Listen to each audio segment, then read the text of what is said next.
বন্ধুরা এই যে বানিয়ে ফেললাম অ্যালকালাইন ওয়াটার। তো এখন এটাকে আমি রেখে দেবো একটা কোণার মধ্যে। এটা 24 ঘন্টার জন্য থাকবে বোতলে। আজ 12টায় ভরলাম, কালকে 12টার সময় থেকে আমি এই জলটা খাওয়া শুরু করব। তো চলো এটা আমি কি করে বানালাম চলো তোমাদেরকে সেটা দেখাই। শুভ সকাল বন্ধুরা, তো তোমরা কেমন আছো? আমি তো একদম ভালো আছি। তো এখন আমি বানাবো হচ্ছে অ্যালকালাইন ওয়াটার। তো দেখো অ্যালকালাইন ওয়াটারের মধ্যে আমি কি কি দিচ্ছি সেগুলো তোমাদেরকে এক এক করে দেখাচ্ছি। প্রথমে তো আমি দিচ্ছি এই যে দারচিনি দিয়ে দিলাম। অ্যালকালাইন ওয়াটার বলো তো কি আমাদের এটা দিলাম লবঙ্গ। হ্যাঁ, লবঙ্গ দিলাম।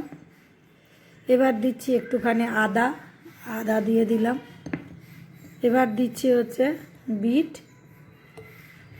বিট দিয়ে দিলাম।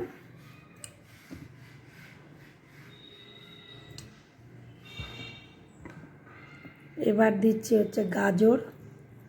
বিটের এত লাল রং যে ও একাই 100। শশাটাকেও পর্যন্ত লাল রং করে দিল, এত মানে রঙের গর্ব।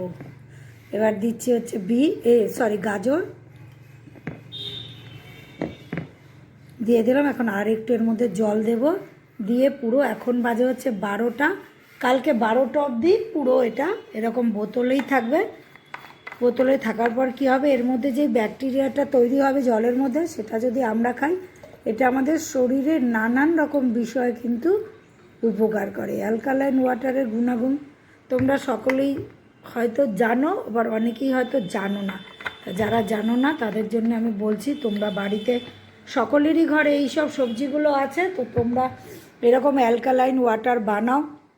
বানিয়ে সারাদিন ধরে যখনই জল খাবে তখনই এটা সিপ সিপ করে খাও। দেখো কিন্তু তোমাদের প্রচণ্ড শরীরে একটা খুব সুন্দর এনার্জি আসবে এবং তোমাদের ত্বক, চুল, পেট এবং তো খুব ভালো থাকবে। তো বন্ধুরা ভিডিওটা কেমন লাগলো? ভালো লাগলে অবশ্যই ভালোবেসে সঙ্গে দেখো।